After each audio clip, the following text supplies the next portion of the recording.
ಇದು ಮಾಚೋಹಳ್ಳಿ ಅರಣ್ಯ ಪ್ರದೇಶ. ಬೆಂಗಳೂರಿನ ಪಶ್ಚಿಮ ಭಾಗದಲ್ಲಿರುವ ಅಪರೂಪದ ಹಸಿರಸಿರಿ ಇದು. ಆದರೆ ಈಗ ಈ ಅರಣ್ಯ ಪ್ರದೇಶಕ್ಕೆ ಕುತ್ತು ಬಂದೊದಗಿದೆ.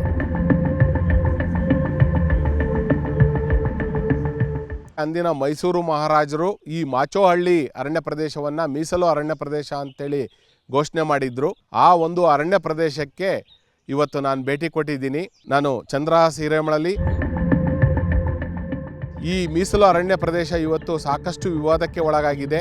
ರಾಜ್ಯ ಸರ್ಕಾರವೇ ಈ ಅರಣ್ಯ ಪ್ರದೇಶದ ಒಂದಿಷ್ಟು ಭಾಗಗಳನ್ನು ವಿವಿಧ ಸಂಘ ಸಂಸ್ಥೆಗಳಿಗೆ ಹಂಚಿಕೆ ಮಾಡಿದೆ. ಏನು ಈ ವಿವಾದ, ಯಾಕೆ ಕೋರ್ಟು ಈ ವಿವಾದದಲ್ಲಿ ಮಧ್ಯಪ್ರವೇಶ ಮಾಡಿದೆ ಅಂತಕ್ಕಂಥ ವಿಚಾರ ಕುರಿತು ನೋಡೋಣ ಬನ್ನಿ.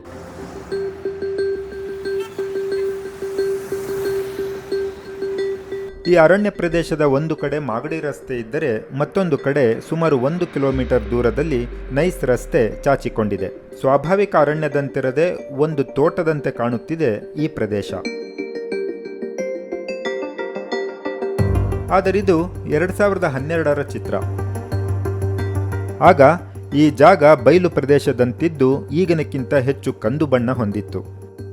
ಅರಣ್ಯ ಇಲಾಖೆಯು ಈ ಪ್ರದೇಶದಲ್ಲಿ ಬೇವು, ಹೊಂಗೆ, ಆಲ, ಅರಳಿ ಸೇರಿದಂತೆ 6 ಜಾತಿಯ ಮರಗಳನ್ನು ಬೆಳೆಸಿದೆ. ಸ್ಯಾಟಲೈಟ್ ಚಿತ್ರಗಳಲ್ಲಿ ಈ ಬದಲಾವಣೆಯನ್ನು ನೀವು ಗಮನಿಸಬಹುದು. ದಾಖಲೆಗಳ ಪ್ರಕಾರ ಮೈಸೂರು ಮಹಾರಾಜರು ಈ ಪ್ರದೇಶವನ್ನು 1896ರಲ್ಲಿಯೇ ಅರಣ್ಯ ಪ್ರದೇಶ ಎಂದು ಘೋಷಿಸಿದರು. ನಂತರ ಇದನ್ನು ಮೀಸಲು ಅರಣ್ಯ ಪ್ರದೇಶವಾಗಿ ಗುರುತಿಸಲಾಯಿತು. ಹೀಗೆ ಮಾಚೋಹಳ್ಳಿ ಪ್ರದೇಶಕ್ಕೆ ಅರಣ್ಯ ಎಂಬ ಕಾನೂನು ಮಾನ್ಯತೆ ಸಿಕ್ಕಿತು. ಅಲ್ಲಿಂದ ಇತ್ತೀಚಿನವರೆಗೂ ಈ ಅರಣ್ಯ ಪ್ರದೇಶ ಹಾಗೆಯೇ ಉಳಿದುಕೊಂಡು ಬಂದುಬಿಟ್ಟಿತ್ತು.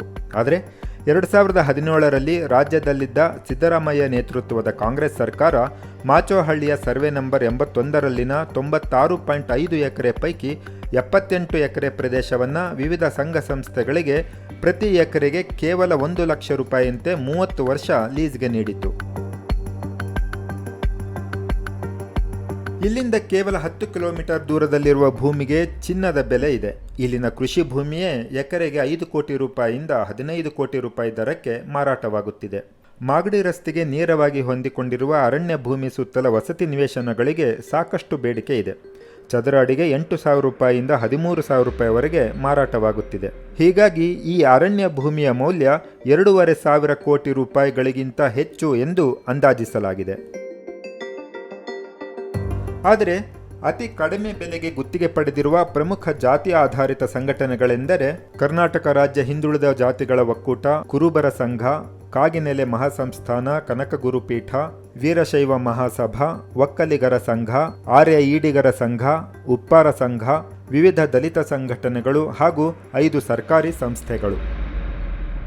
ಈ ಪೈಕಿ ರಾಜ್ಯ ಹಿಂದುಳಿದ ಜಾತಿಗಳ ಒಕ್ಕೂಟಕ್ಕೆ 5 ಎಕರೆ, ಕರ್ನಾಟಕ ಪ್ರದೇಶ ಕುರುಬರ ಸಂಘಕ್ಕೆ 3 ಎಕರೆ, ಕಾಗಿನೆಲೆ ಮಹಾಸಂಸ್ಥಾನ, ಕನಕ ಗುರುಪೀಠಕ್ಕೆ 3 ಎಕರೆ ಸೇರಿದಂತೆ ಕೆಲವು ಸಂಘಟನೆಗಳಿಗೆ ತಲಾ 2.5 ಎಕರೆ ಭೂಮಿ ಹಂಚಿಕೆ ಮಾಡಲಾಗಿದೆ. ಇನ್ನು ಕೆಲವು ಸಂಘಟನೆಗಳಿಗೆ 1 ಅಥವಾ 2 ಎಕರೆ ಹಂಚಿಕೆ ಮಾಡಲಾಗಿದೆ.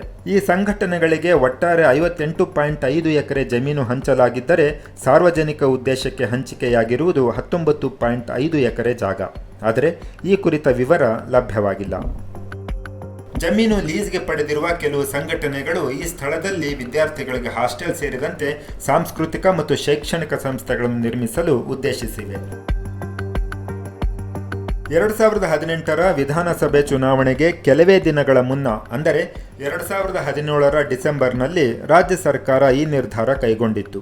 ಆದರೆ 2018ರ ಜನವರಿಯಲ್ಲಿ ಸರ್ಕಾರದ ಈ ನಿರ್ಧಾರವನ್ನು ಹೈಕೋರ್ಟ್ನಲ್ಲಿ ಪ್ರಶ್ನಿಸಲಾಯಿತು ಮತ್ತು ಇದು ಕಾನೂನು ಬಾಹಿರ ಎನ್ನಲಾಯಿತು. ಪ್ರಕರಣ ಕೋರ್ಟ್ ಮೆಟ್ಟಿಲೇರಿದ್ದರಿಂದ ಭೂಮಿಯನ್ನು ಯಾವುದೇ ಸಂಘಟನೆಗಳಿಗೆ ಹಂಚಿಕೆ ಮಾಡಲಾಗಲಿಲ್ಲ. ಸರ್ಕಾರದ ಈ ನಿರ್ಧಾರ ಏಕೆ ಕಾನೂನಿಗೆ ವಿರುದ್ಧ ಅಂದರೆ, ಮೊದಲೇ ಹೇಳಿದಂತೆ ಇದು ಅಧಿಕೃತವಾಗಿ ಅರಣ್ಯ ಎಂದು ಘೋಷಿಸಲ್ಪಟ್ಟ ಪ್ರದೇಶ. ಈ ಭೂಮಿಯನ್ನು ಅರಣ್ಯೇತರ ಉದ್ದೇಶಗಳಿಗೆ ಬಳಸುವಂತಿಲ್ಲ.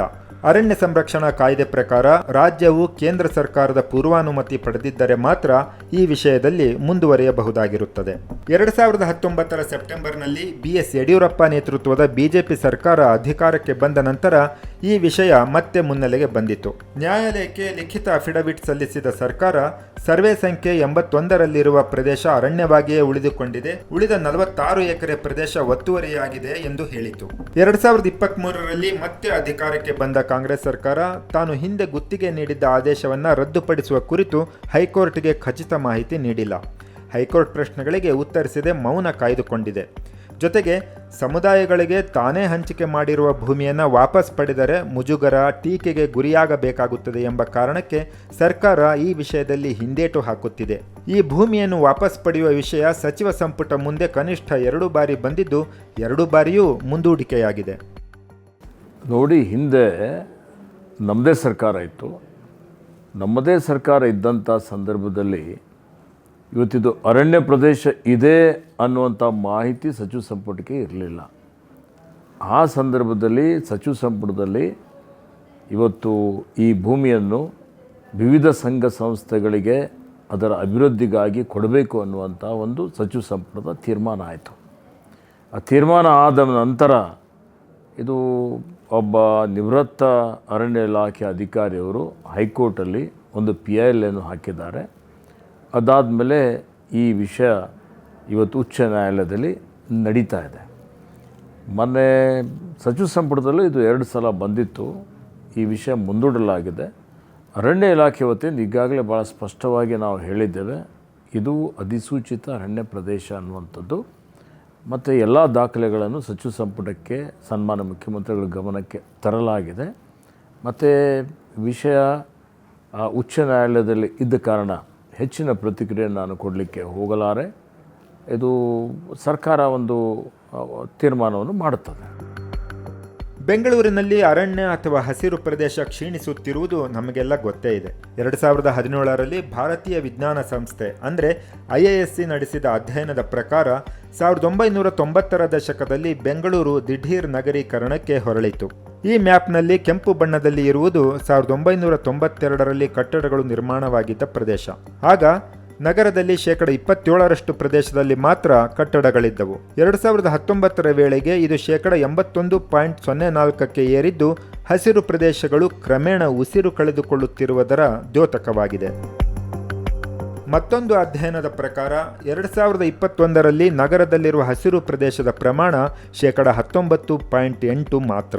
ಇದು ಪ್ರಕೃತಿದು ದೇವತೆ ಇವಳು.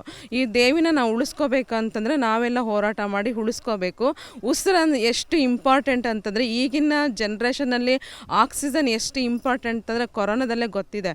ಇಲ್ಲಿ ಬಂದು ನಾವು 1 ಅವರ್ ವಾಕ್ ಮಾಡಿದ್ರೆ ಗ್ಯಾಸ್ಟ್ರಿಕ್ ಮಾತ್ರೆ, ತಲೆನೋವಿನ ಮಾತ್ರೆ ಯಾವುದು ತೊಗೊಳಂಗಿಲ್ಲ, ಮತ್ತು ಬಾಡಿ ಪೈನೂ ಬರಲ್ಲ. ಇಲ್ಲಿ ಅಷ್ಟು ಇಂಪಾರ್ಟೆಂಟ್ ಇದೆ. ನಮಗೆ ಈ ಒಂದು ಏರಿಯಾದಲ್ಲಿ ನಾವಿರೋದಕ್ಕೆ ತುಂಬ ಖುಷಿ ಆಗ್ತಾ ಇದೆ. ನಮಗೆ ಯಾವ ಜಾತಿ ಆಧಾರ ಮಾಡಿ ಎಲ್ಲ ಜಾತಿ ಒಂದೇ ಸಾರ್ವಜನಿಕವಾಗಿ ಇಟ್ಕೋಬೇಕು ಅಂತ ನಮ್ಮ ಅನಿಸಿಕೆ.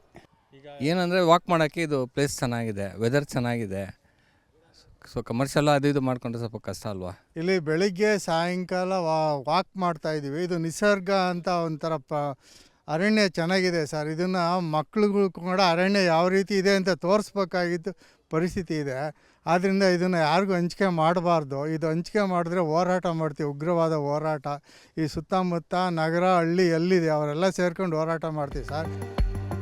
ಸದ್ಯ ಬೆಂಗಳೂರು ತನ್ನ ಸುತ್ತಲಿರುವ ಕೃಷಿ ಭೂಮಿಯನ್ನು ಕ್ರಮೇಣವಾಗಿ ಕಳೆದುಕೊಳ್ಳುತ್ತಾ ಬರುತ್ತಿದೆ. ಹಸಿರು ಪ್ರದೇಶಗಳೆಲ್ಲ ಬಡಾವಣೆಗಳಾಗಿ ಬದಲಾಗುತ್ತಿವೆ. ಮಾಚೋಹಳ್ಳಿ ಅರಣ್ಯ ಪ್ರದೇಶಕ್ಕೂ ಈಗ ಅಳಿವು ಉಳಿವಿನ ಪ್ರಶ್ನೆ ಕಾಡುತ್ತಿದೆ. ವೇಗವಾಗಿ ಬೆಳೆಯುತ್ತಿರುವ ನಗರಗಳಿಂದಾಗಿ ಇವತ್ತು ವಾಯು ಮಾಲಿನ್ಯ ಅಂತಕ್ಕಂತಹದ್ದು ತುಂಬ ಹೆಚ್ಚಾಗಿದೆ. ಇಂತಹ ಸಂದರ್ಭದಲ್ಲಿ ಜನರು ಒಳ್ಳೆಯ ಗಾಳಿಯನ್ನು ಸೇವಿಸಿ ಉತ್ತಮ ಜೀವನವನ್ನು ನಡೆಸಬೇಕಾಗಿದೆ. ಅದಕ್ಕಾಗಿ ಸರ್ಕಾರ ಮತ್ತು ಸಂಘ ಸಂಸ್ಥೆಗಳು ಈ ಒಂದು ಪ್ರದೇಶವನ್ನು ಉಳಿಸ್ಕೊಳ್ಳಿಕ್ಕೆ ಕೈ ಜೋಡಿಸಬೇಕಾಗಿದೆ.